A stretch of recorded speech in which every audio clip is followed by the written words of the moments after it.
بہت پرانے زمانے کا ذکر ہے کہ کسی ملک پر ایک بادشاہ حکومت کرتا تھا۔ اس کی ملکہ ایک نیک دل عورت تھی۔ وہ غریب لوگوں سے بہت محبت کرتی تھی اور ان کی مدد کرتی رہتی تھی، جس کی وجہ سے لوگ اسے دعائیں دیتے تھے۔ اللہ تعالیٰ نے انہیں ایک نہایت خوبصورت اور ہونہار بیٹے سے بھی نوازا تھا۔ ان کے بیٹے کا نام شہزادہ ولید تھا۔ شہزادہ ولید ایک تمیزدار بچہ تھا اور اپنے ماں باپ کی ہر بات مانتا تھا، جس کی وجہ سے بادشاہ سلامت اور ملکہ اس سے بہت محبت کرتے تھے۔ ایک روز ملکہ شہزادہ ولید کے ساتھ محل کی بالکنی میں بیٹھی باہر کا نظارہ کر رہی تھی۔ محل سے کچھ دور بہت رونق تھی، لوگ شاہراہوں پر چل پھر رہے تھے۔ قریب کے بازار میں مردوں، عورتوں اور بچوں کا رش تھا اور وہ لوگ خریداری اور دوسرے کام کاجوں میں مصروف تھے۔ ملکہ اور شہزادہ ولید کو یہ سب کچھ دیکھ کر بہت اچھا لگ رہا تھا۔ اچانک شہزادہ ولید نے ملکہ کا بازو ہلا کر اسے ایک لڑکے کی طرف متوجہ کیا۔ وہ لڑکا شہزادے کا ہی ہم عمر تھا اور اپنی ماں کے ساتھ جا رہا تھا۔ محل کے صدر دروازے پر وہ مچل گیا۔ چونکہ محل کا صدر دروازہ اس بالکنی کے بالکل نیچے تھا جس میں ملکہ اور شہزادہ بیٹھے ہوئے تھے، اس لیے انہیں ماں بیٹے کی باتوں کی آوازیں صاف سنائی دے رہی تھیں۔ لڑکا اپنی ماں سے کہہ رہا تھا، ماں، کل شہزادے کی سالگرہ ہے، وعدہ کریں کہ آپ مجھے بھی سالگرہ میں بھیجیں گی۔ اگر آپ نے وعدہ نہیں کیا تو میں گھر نہیں جاؤں گا۔ یہ کہہ کر وہ وہیں زمین پر بیٹھ گیا۔ اس کی ماں نے کہا، ہم غریب لوگ ہیں، ہمیں شہزادے کی سالگرہ میں کون بلائے گا؟ بیٹا ضد مت کرو اور گھر چلو، تمہارا باپ کام پر سے آتا ہوگا، مجھے کھانا پکانے میں دیر ہو جائے گی۔ لڑکے نے یہ سنا تو مایوسی سے ایک نظر محل پر ڈالی اور خاموشی سے ماں کے ساتھ چل پڑا۔ شہزادہ ولید نے کہا، امی حضور، اس لڑکے کا کتنا دل چاہ رہا ہے کہ وہ میری سالگرہ میں شرکت کرے۔ اس کی امی کہہ رہی تھیں کہ غریب لوگوں کو شہزادے کی سالگرہ میں کون بلائے گا؟ آپ اس لڑکے کو کہہ دیں نہ کہ وہ غریب ہوا تو کیا ہوا، وہ سالگرہ میں ضرور آئے۔ ملکہ نے شہزادہ ولید کے سر پر محبت سے ہاتھ پھیرا اور بولی، شہزادے، ہمیں خوشی ہے کہ آپ اتنی اچھی اچھی باتیں سوچتے ہیں۔ امیر ہو یا غریب، ہم سب کو اللہ تعالیٰ نے بنایا ہے۔ اگر ہمارا بس چلے تو ہم آپ کی سالگرہ میں ملک بھر کے تمام بچوں کو بلائیں، مگر ہم ایسا نہیں کر سکتے۔ یہ کہہ کر ملکہ نے ایک غلام کو اشارہ کیا اور اس سے بولی، تم جلدی سے اس عورت اور لڑکے کے پیچھے جاؤ اور خاموشی سے پتہ کر کے آؤ کہ وہ لوگ کہاں رہتے ہیں۔ ملکہ کا حکم پا کر غلام فوراً روانہ ہو گیا اور تھوڑی دیر بعد پوری معلومات لے کر آ گیا۔ اگلے روز اس غریب عورت کے گھر پر شاہی بگی آ کر رکی۔ اس عورت کا شوہر کام پر گیا ہوا تھا۔ 2 کنیزیں بگی سے اتر کر گھر میں گئیں۔ ان میں سے ایک کنیز نے لڑکے کی ماں کو بتایا کہ ملکہ صاحبہ نے یہ کہلا کر بھیجا ہے کہ وہ عورت اور اس کا لڑکا شہزادہ کی سالگرہ کی تقریب میں شرکت کریں۔ کنیزیں اپنے ساتھ ایک بڑا سا تھال بھی لے کر آئی تھیں جس پر ایک ریشمی کپڑا پڑا ہوا تھا۔ وہ تھال انہوں نے اس غریب عورت کے حوالے کیا اور چلی گئیں۔ وہ عورت بہت خوش تھی، اس کے بیٹے کی خواہش پوری ہو گئی تھی۔ اس نے بیٹے کو بھی اس بارے میں بتایا تو وہ بہت خوش ہوا۔ تھال میں اس عورت کے بیٹے کے لیے زرق برق پوشاک تھی، سنہری شیروانی اور چاندی کے رنگ کا ریشمی پاجامہ، ساتھ میں کامدار ٹوپی اور جوتے بھی تھے۔ اس کے علاوہ مخمل کے کپڑے میں ایک تھیلی بھی تھی جس میں اشرفیاں تھیں۔ وہ عورت ملکہ کو دعائیں دینے لگی۔ وہ سمجھ گئی تھی کہ ملکہ نے کل شام کو ان دونوں کی باتیں سن لی تھیں۔ اس کے بیٹے نے سب چیزیں دیکھ کر کہا، ہماری ملکہ صاحبہ کتنی اچھی ہیں، وہ ہمارا کتنا خیال رکھتی ہیں۔ ابا کام پر سے آئیں گے اور ان چیزوں کو دیکھیں گے تو وہ بھی خوش ہو جائیں گے۔ اس کی ماں نے کہا کہ ملکہ صاحبہ نے ہم غریبوں پر واقعی بہت مہربانی کی ہے۔ لڑکے نے کہا، میں شہزادے کو تحفے میں دینے کے لیے کیا چیز لے کر جاؤں گا؟ وہ چیز ہی ایسی ہونی چاہیے کہ سب اسے دیکھتے رہ جائیں۔ اب تو ہمارے پاس اشرفیاں بھی آ گئی ہیں، ہم بازار جا کر کچھ لے آئیں۔ میرے خیال میں تو ہم سرکنڈوں کی گاڑی خرید لیں، اسے دیکھ کر شہزادے کو بہت خوشی ہوگی اور وہ اسے اپنے محل میں مزے سے چلاتا پھرے گا۔ سرکنڈوں کی گاڑی بھی کوئی تحفے میں دینے والی چیز ہے؟ سب لوگ مذاق اڑائیں گے۔ تمہارے ابا کام پر سے آ جائیں تو ان سے پوچھ کر میں شہزادے کو تحفے میں وہ جادو کا آئینہ دوں گی جسے ایک پری نے خوش ہو کر انعام میں تمہارے ابا کو دیا تھا۔ یہ اس وقت کی بات ہے جب تم پیدا بھی نہیں ہوئے تھے۔ انہوں نے اس پری کی مدد کی تھی۔ وہ بیچاری انجانے میں ایک کنویں میں گر گئی تھی اور بہت زخمی ہو گئی تھی۔ وہ اسے کنویں سے نکال کر گھر لے آئے اور ہم نے کئی روز تک اس کی خبر گیری کی تھی اور وہ بالکل ٹھیک ہو گئی تھی۔ اس آئینے کی خاص بات یہ ہے کہ اس کو دیکھ کر دل میں کسی بھی شخص کا نام لیا جائے تو وہ دنیا میں کہیں بھی ہو اس آئینے میں نظر آنے لگے گا۔ پرستان میں ایسی بہت سی عجیب و غریب چیزیں ہوتی ہیں، لیکن ماں شہزادہ اس آئینے کا کیا کرے گا؟ اس کے لیے تو ہمیں کوئی کھلونا لینا چاہیے۔ لڑکے نے کہا، اس سے اچھا اور کون سا کھلونا ہوگا؟ ارے جب شہزادہ باغ میں کھیل رہا ہوگا اور بادشاہ سلامت دربار میں اور ملکہ صاحبہ اندر محل میں ہوں گی تو وہ اس آئینے میں انہیں دیکھ سکے گا۔ بچوں کے لیے تو یہ بہت ہی حیرت انگیز چیز ہے۔ ایسا آئینہ جس میں بجائے خود کی شکل نظر آنے کے دور بیٹھے لوگ دکھائی دیتے ہیں۔ شہزادہ اس آئینے میں اپنے ان رشتہ داروں کو بھی دیکھ سکے گا جو دوسرے ملکوں میں رہتے ہیں۔ اس کی بات سن کر لڑکا مطمئن ہو گیا۔ جب اس عورت کا شوہر شام کو گھر آیا تو اس کی بیوی نے اسے پوری کہانی سنائی۔ اشرفیوں کی تھیلی اور اپنے بیٹے کے کپڑے دیکھ کر وہ بہت خوش ہوا اور بولا، ٹھیک ہے، شہزادے کی سالگرہ میں دینے کے لیے وہ جادو کا آئینہ اچھا تحفہ ہے۔ اگلے روز وہ عورت اپنے بیٹے کے ساتھ شہزادے کی سالگرہ میں شرکت کے لیے محل پہنچی۔ سالگرہ کا انتظام محل کے وسیع و عریض باغ میں کیا گیا تھا۔ مخملی غلافوں میں لپٹی کرسیوں پر مہمان بیٹھے ہوئے تھے، کیونکہ اس عورت اور اس کے لڑکے کو ملکہ نے خاص طور سے مدعو کیا تھا۔ اس لیے ایک کنیز نے ماں بیٹے کو بڑی عزت سے کرسیوں پر بٹھایا۔ لڑکے کی ماں نے وہاں ایک عجیب منظر دیکھا۔ ہر طرف افراتفری اور ایک ہنگامہ بپا تھا۔ غلام اور کنیزیں ادھر ادھر بھاگتے پھر رہے تھے۔ سب کے چہروں پر ہوائیاں اڑ رہی تھیں۔ شاہی سپاہی بھی محل میں ادھر ادھر کچھ دیکھتے پھر رہے تھے۔ سالگرہ میں شرکت کے لیے آئے ہوئے مہمان بھی پریشان نظر آ رہے تھے۔ اس منظر کو دیکھ کر اس عورت نے کنیز سے اس بارے میں دریافت کیا۔ سالگرہ کی تقریب کا وقت سر پر ہے، مگر شہزادے صاحب جانے کہاں چلے گئے ہیں؟ مل ہی نہیں رہے۔ یہ سب لوگ انہیں ڈھونڈتے پھر رہے ہیں۔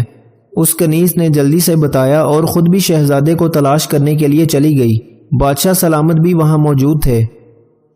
کافی تلاش کے باوجود بھی جب شہزادہ نہ ملا تو انہوں نے شاہی داروغہ کو طلب کر لیا اور بولے، داروغہ، ملک کا چپا چپا چھان مارو اور رات ہونے تک ہمارے شہزادے کو ڈھونڈ کر ہمارے پاس لاؤ۔ داروغہ سر کھجاتے ہوئے بادشاہ سلامت کو دیکھنے لگا۔ اسے تو علم ہی نہیں تھا کہ شہزادہ کہاں چلا گیا تھا۔ اتنے کم وقت میں وہ اسے کیسے ڈھونڈتا؟ اس کے اس طرح دیکھنے سے بادشاہ سلامت سمجھ گئے کہ وہ یہ کام نہیں کر سکے گا۔ وہ پریشانی کے عالم میں ٹہلتے ٹہلتے کچھ سوچنے لگے۔ شہزادے کی گمشدگی سے ملکہ کا غم کے مارے برا حال تھا۔ اس کے آنسو تھمنے کا نام ہی نہیں لے رہے تھے۔ اچانک اس عورت کو کچھ خیال آیا۔